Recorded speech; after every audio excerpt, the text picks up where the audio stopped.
What's up, everyone? Today we will be going on episode 3 of our visual novel experience of Echo. Needless to say, I have tried. I'm basically redoing this entire episode because, yeah, the PC that I'm using crashed on me. But, uh, so far, I've really enjoyed it. Say hello.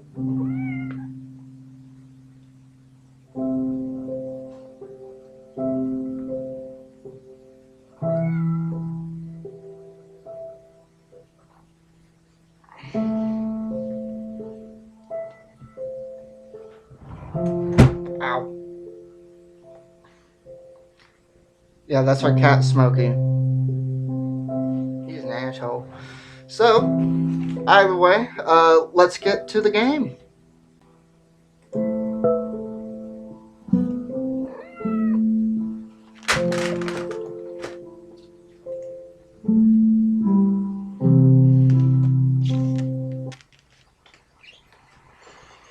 Yeehaw River feeds Emma Lake from the north.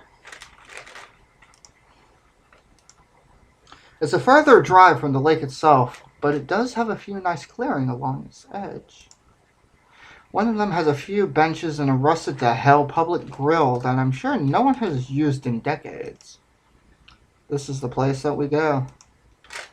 As we're unloading Leo's van, I decide to get the B-roll of the lake right away. It won't have much of a presence in the packet, so I think I'm just going to narrate over it later. The actual lake is only a few minutes' walk from here. It's a bit difficult navigating from the sagebrush, and I know I'm going to have to check for ticks later. By the time I reach the lake, my friends are pretty far behind me, hidden behind a few bends and hills. I'm getting uncomfortable with the idea of me holding the camera while I navigate this terrain. Probably would have been better if Leo had just parked the car next to the reservoir while I got out to film, but I guess even that still wasn't okay.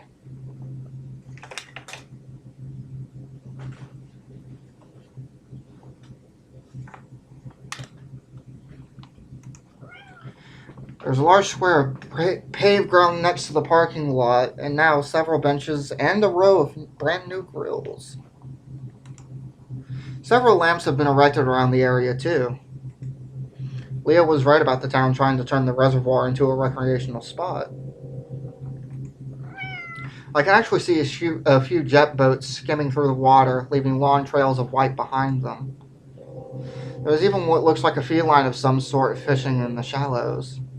It would explain why the motel is still in business. Lake Emma is fairly small, only about 12 miles long and 5 miles wide. I look around before climbing to the top of a nearby hill to get my shots. Even with a few people there, it's still pretty quiet, aside from the train horns, and it's kind of eerie. I wrap up and start to quickly make my way back. It's hard to explain why I'm getting freaked out in broad daylight with people around. Either it's because of what happened all those years ago, or I'm just psyching myself out. I'm glad to hear my friends' voices again as I get closer. Then again, it sounds like they're fighting. Been acting like a dick all day. Be glad I came here at all. Apparently it would have been better if you hadn't. Maybe I should just fucking leave then. Sounds a lot more serious than our usual squabbles, so I quicken my pace. They seem to quiet down a bit once they see me coming.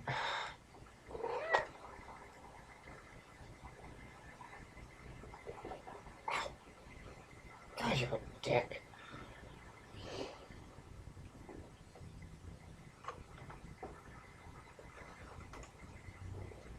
TJ's off to the side looking out over the river and occasionally throwing a rock into it. Jesus Christ. Carl sits in the lawn chair, one of 6 that have been set out in a semicircle. He has his chin on a fist as he lazily stares at me. Jenna and Leo both stand next to each other, looking at Flynn, who's got his back turned, rummaging through the cooler. Hey, what's wrong? Leo sighs. Nothing. You got your film? Yeah, got it.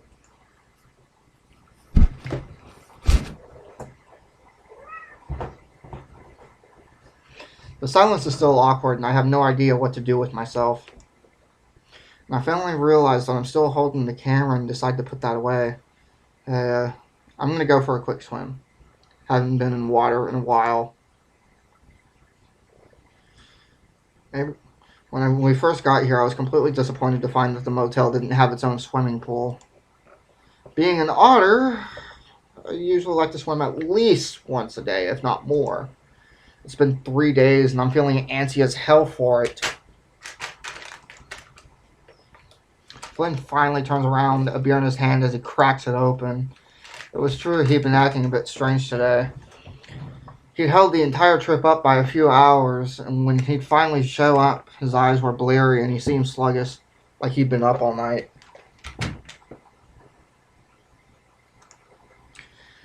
When we'd asked if he was alright, he brushed us off. Yeah, thanks for the help setting up, Chase. You're about as useful as this fat ass here. God damn. Flynn's an asshole. He swings the paw holding the beer at Carl. Flynn. So enjoy that swim while I set everything out. Yeah, I will. Make my soda a diet while you're at it. I've had it with Flynn. He's souring the trip with his need to be an asshole. Go fuck yourself. Fuck.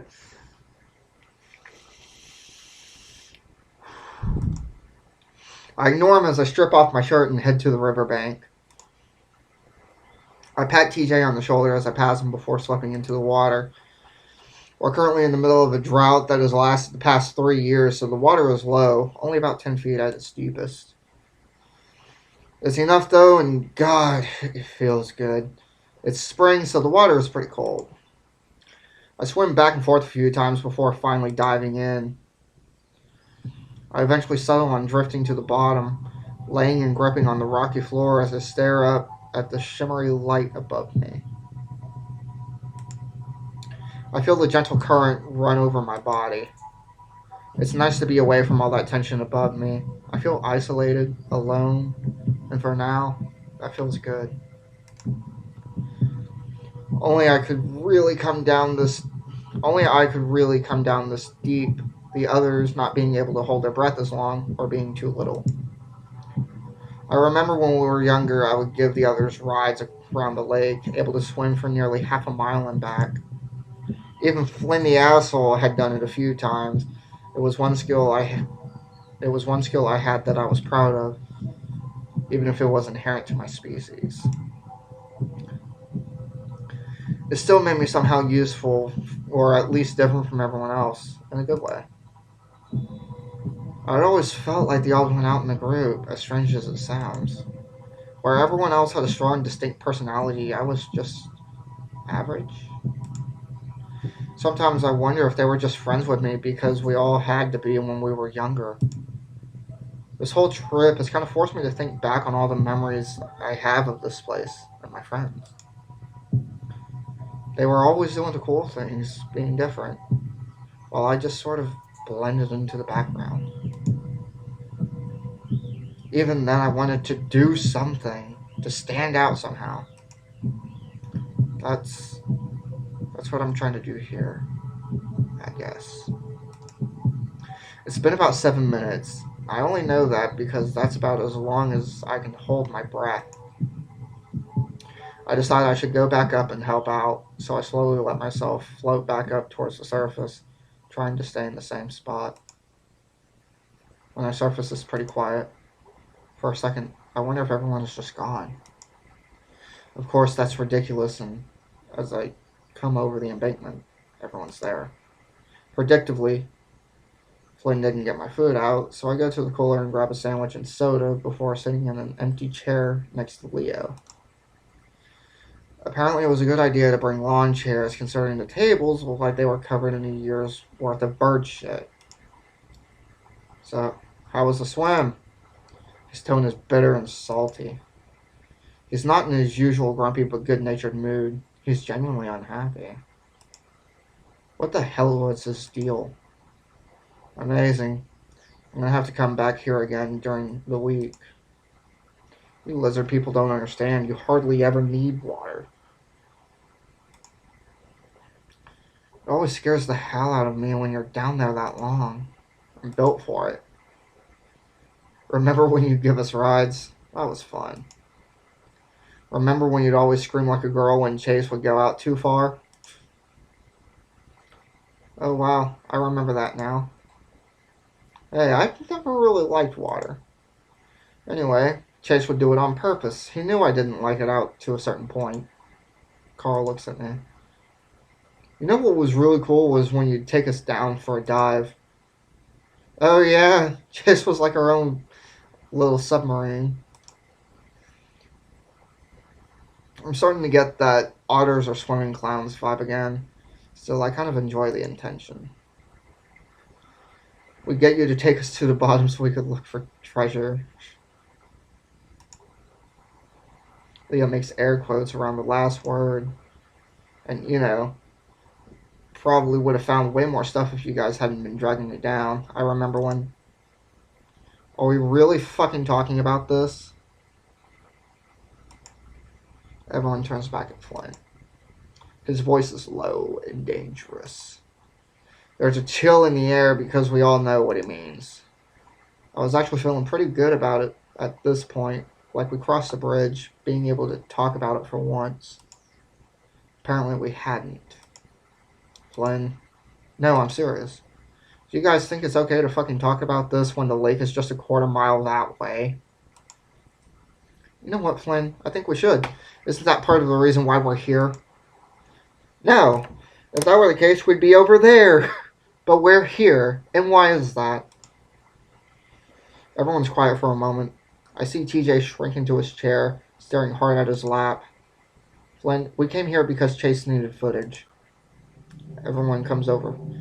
A change comes over Flynn. His face darkens and everyone senses it.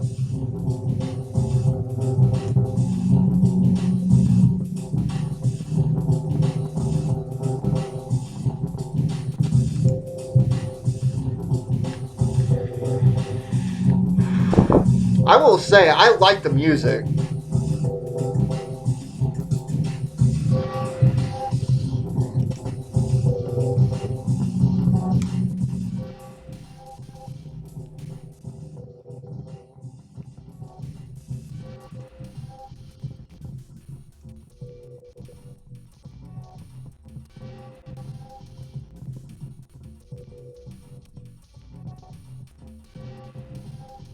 Okay. Yeah, and why is that, Chase? Gonna put that in your fucking documentary? No. Emma Link is an important part of Echo's history, I guess. Just what?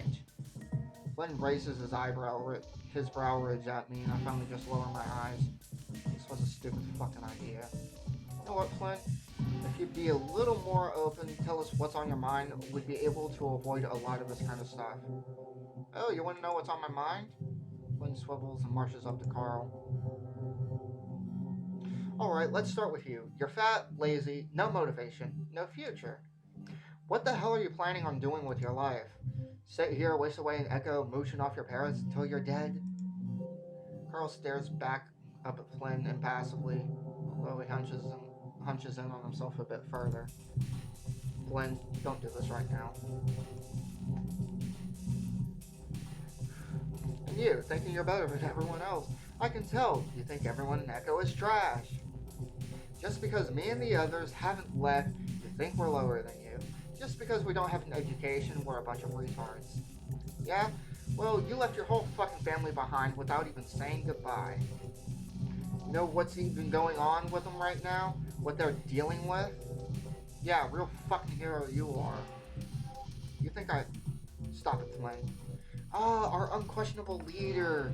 We wouldn't have been friends without you, would we? That's why you brought us here, right? So we could all bond. Or, wait.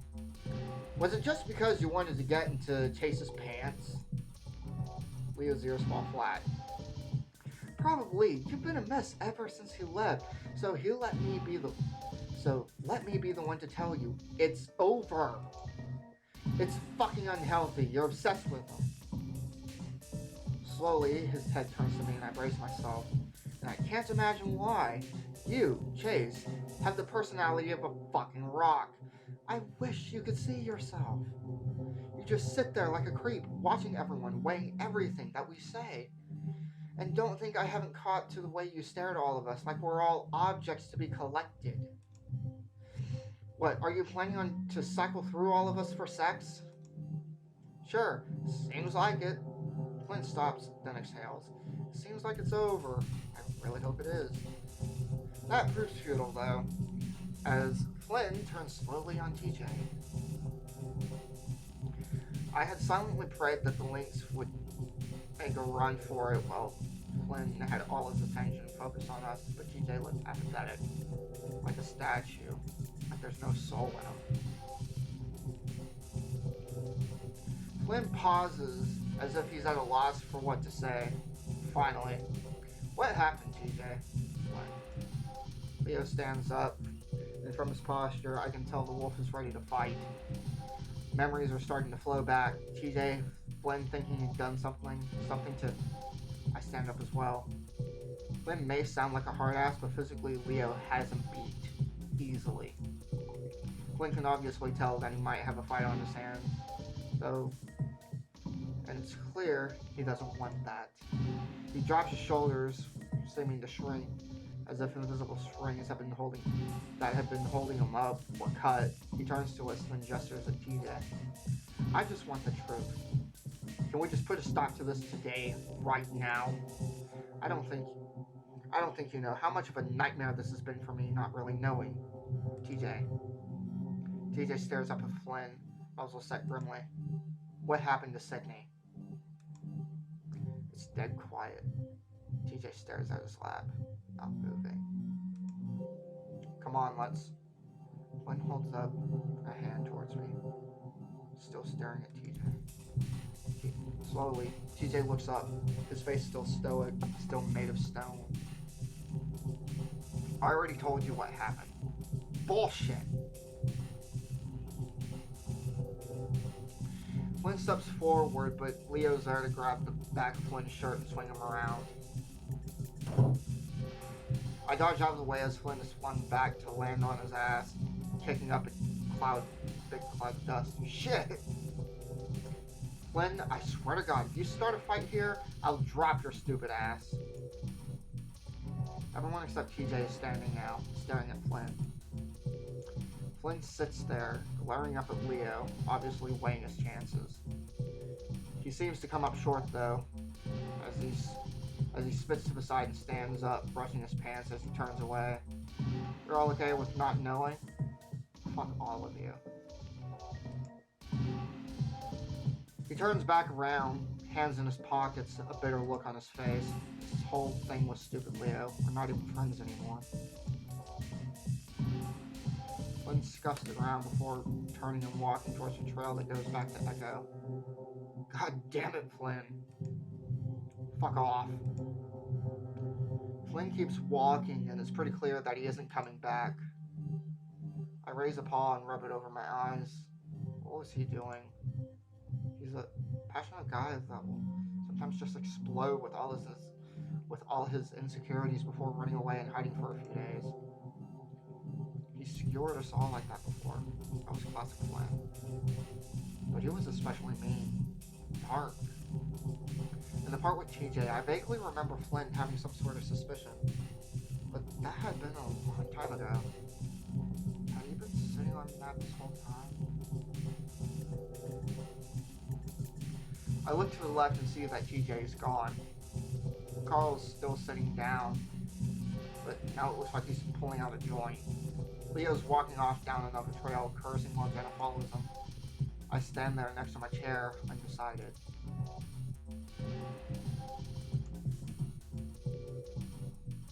Okay, let's save.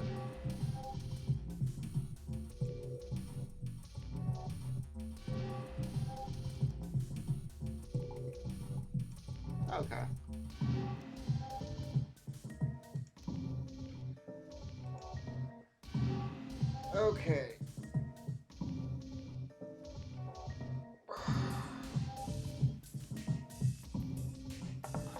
So, I think for this, we are going to.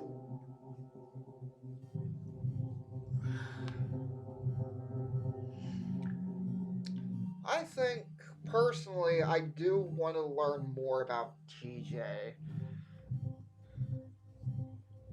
So, let's go with TJ first. We're going to go in order of their appearance. So, it's going to be TJ, Flynn, Jenna and Leo, and then Carl.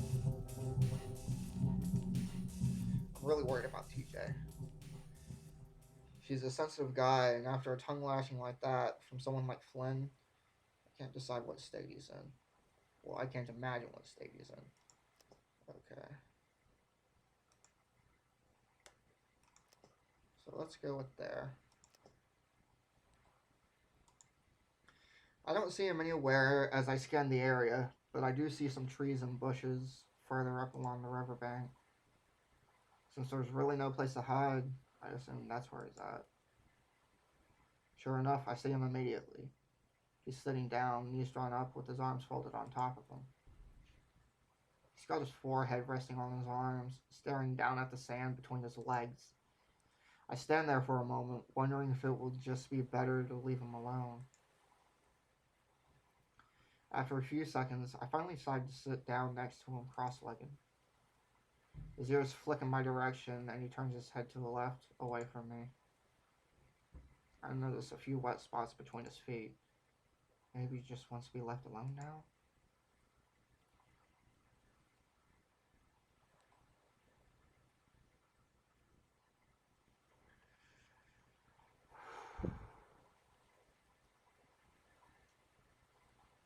Let's go with... say something. I decide that I need to break the silence. Hey, TJ. He doesn't say anything or move. You know how Flynn is? He's a dick. Again, silence. Everyone knows he's a dick. No one's mad at you. He does move, sliding his legs out straight and moving back on his paws. He's still looking away from me, rubbing his face on his shoulder. I want to go back and eat. Finally. Can't believe he did that. In front of everyone. I'm not sure what to say, so I stay quiet. After a minute, TJ finally turns his head, looking to the river.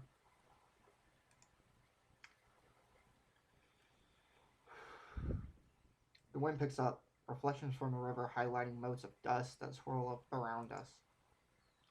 His face fur is a bit mussed up, spiked in a few areas from being wet. It's an unusual sight to see his fur unkempt. I mean, what the heck? TJ, unable to curse, even though it would probably be the best thing for him. He adjusts his legs to sit cross-legged like me and wipes his face again. Ouch.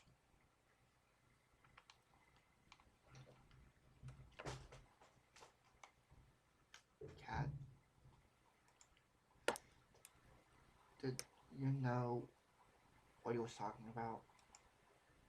I take in a deep breath, unsure about how I should approach this. I think so. TJ's ears lower.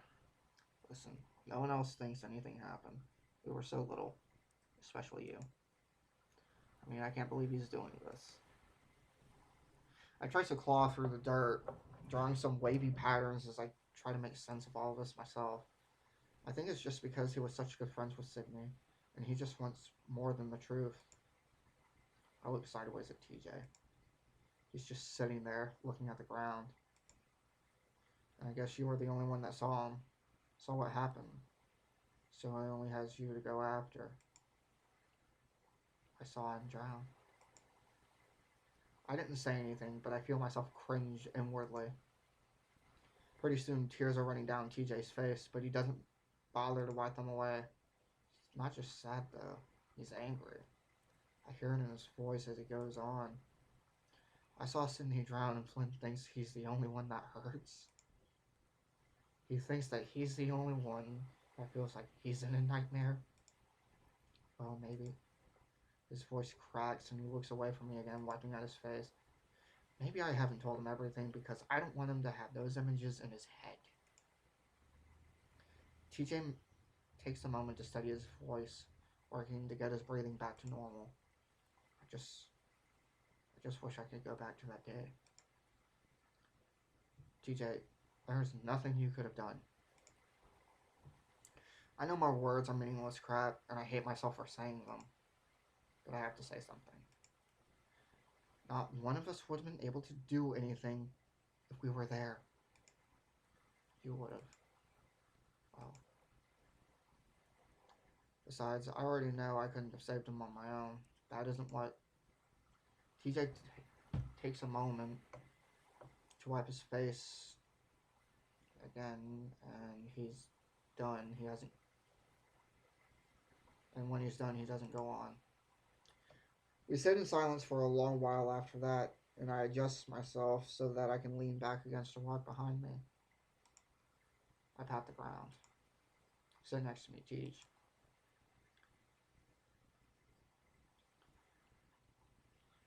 He's calmed down for the most part, and after a moment, he does crawl over to sit by me. I pick up a few pebbles and toss them into the river.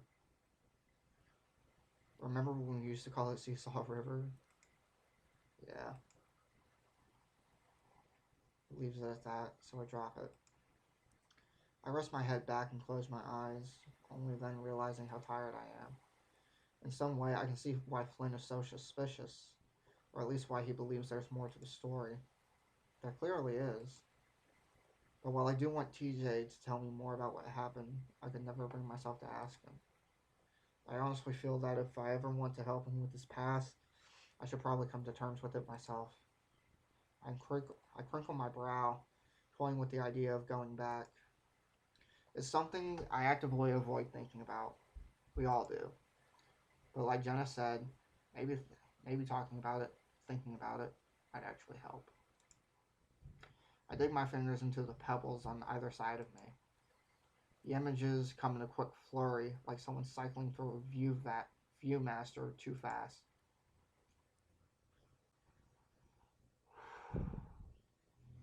The sky is getting cloudy, the air crisp. Autumn.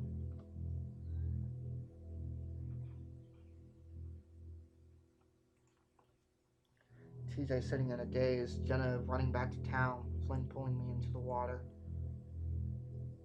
me grabbing onto neck scruff, pulling back to shore.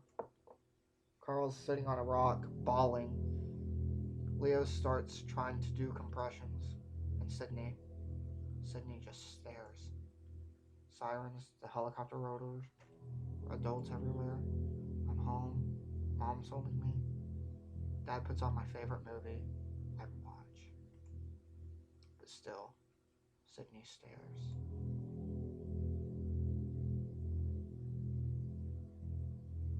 I open my eyes again and the world is blurred.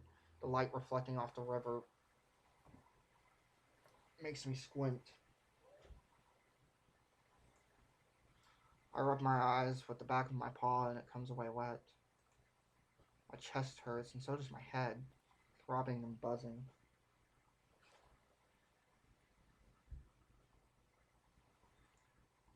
I look over and luckily for me, TJ is leaning back with his eyes closed like I was. If revisiting that day is so horrible for me, I can't imagine what it's like for him. I decide right then and there I'm not going to press TJ on what happened. If he wants to tell me more, he'll do it on his own accord. I kind of want to swim again, but at the same time I don't. Like Dave really fucked up my view about water. He's ruined the whole trip.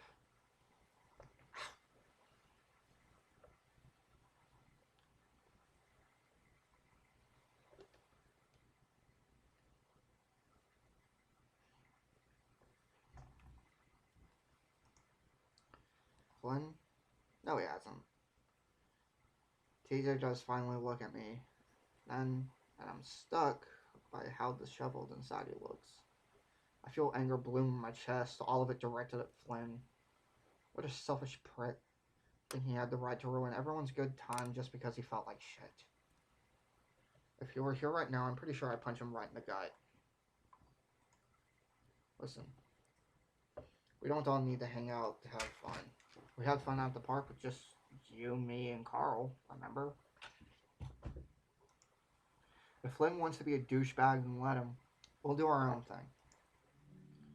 TJ sniffs, and I see his tucked ears perk up a little.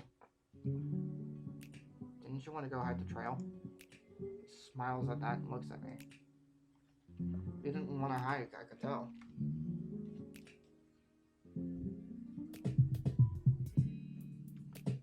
I will say the music in Echo is fucking top notch. Like, hey, the musicians behind the by the Echo VN, guys are fucking great.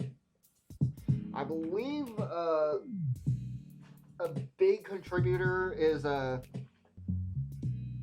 musician who goes by the name of Anthemix. And I will state this. Anthemix, you're fucking great. I do think more people should look you up. I actually started listening to a bit more of his songs. Like, I will say personally, one really, really good song that he has that he's done is called Absence. Check that shit out. Oh, it's so good. But either way, let's get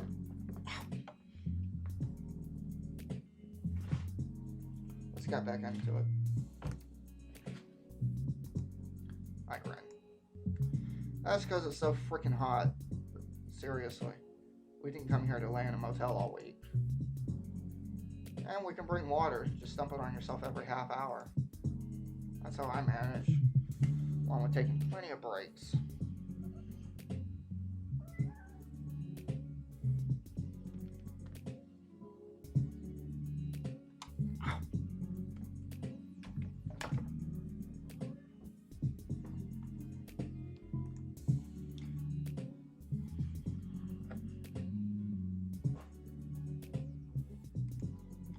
TJ leans back and spreads his legs out.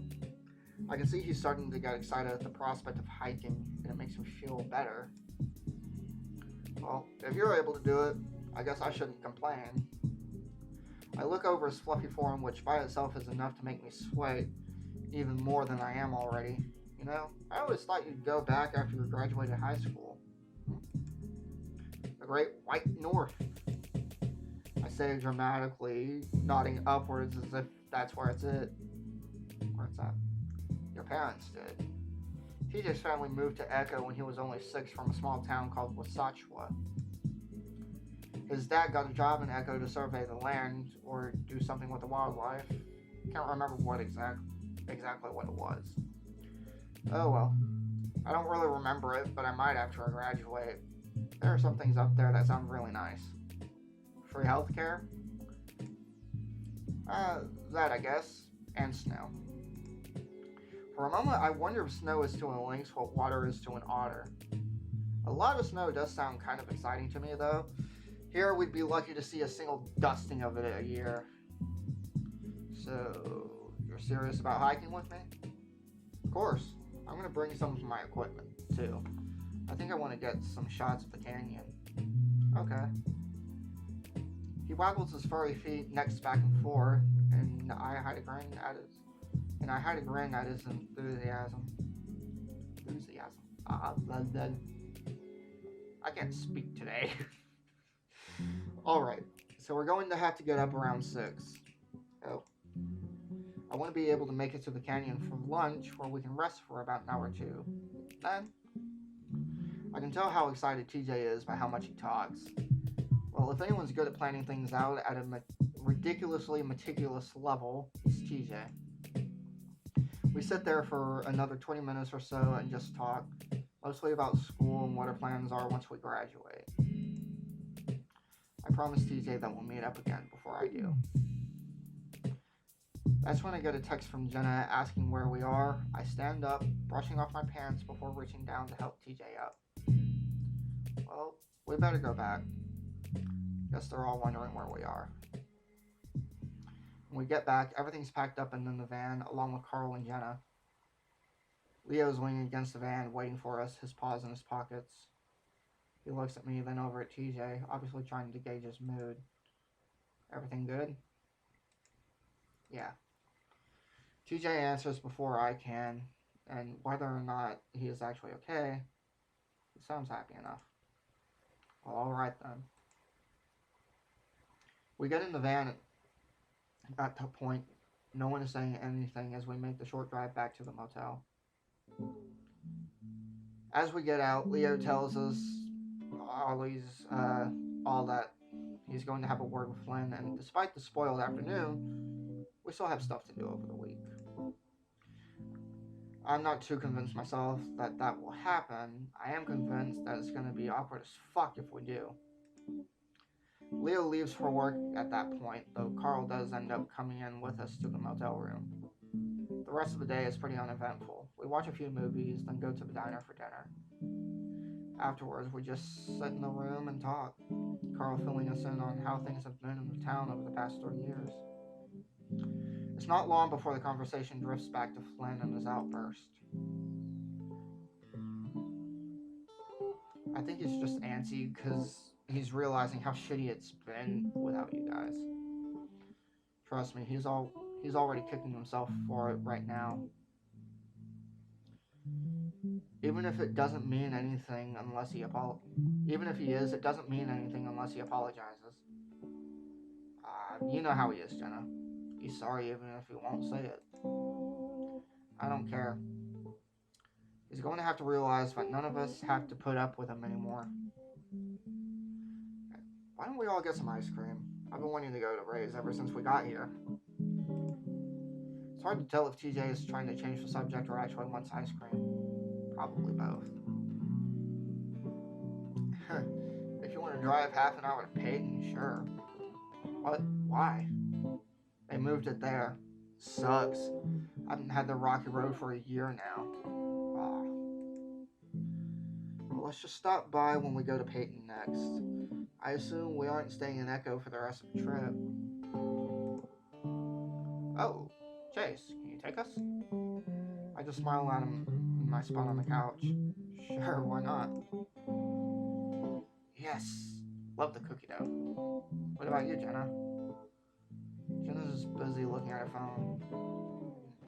Oh, well, I've always enjoyed that butter almond. It's hard to find that flavor anywhere else. TJ looks at me and I open my mouth to answer. But for a moment, I draw a blank. The memories of Ray's hazy and blurred. My head is still buzzing. Oh, vanilla. I've been feeling pretty shitty ever since I'd had that talk with TJ by the river. I make a mental note to steal some of Jenna's aspirin before I go to bed. Well, Flynn was right about one of us at least. Carl! What's wrong with that? Everyone likes vanilla. I groan even though Carl's comment hurts me more than it should. He's just joking after all. But I mean, who loves it? Personality of a rock. I think it's a good answer, especially if you put toppings on it. The buzzing picks up and I feel a dull pulse behind my eyes. The three of them continue to talk amongst themselves as I lean my head back against the couch. I close my eyes, trying to will away the pounding in my head. I open my eyes. The room is dark. Jenna is in her bed. TJ is in his. Carl's wrapped in a blanket on the floor. I lurch at my camera bag, then look around wide-eyed. I sit on the bed next to TJ and stare at the door.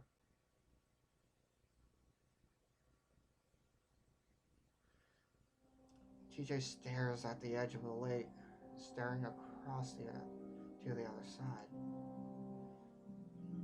He has one paw in his pocket, the other holding a beer. He takes a drink from it. TJ doesn't drink beer. He pulls a tab off the top, then flicks it towards the lake. It whizzes like a weed cutter, skipping across the water and kicking up spray. Suddenly, his ears snap up and he sees something I don't. He turns and starts to run. He's at a dead sprint when his leg snaps out from under him and he falls to the rocks, beer splashing everywhere. A chain is pulled taut from the lake, connected to his ankle. I get up, wanting to help, but I can't. I look down, my wrist and ankle chained.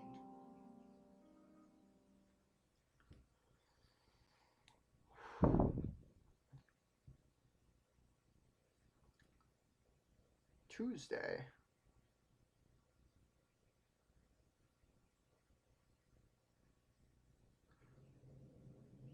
And I guess we will leave it at that.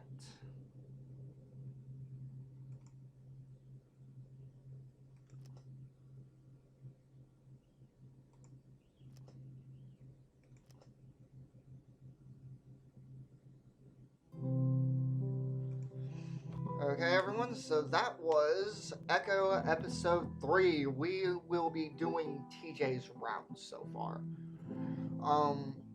I will say, I'm very, very curious about, like, what TJ saw. The dream sequences are kind of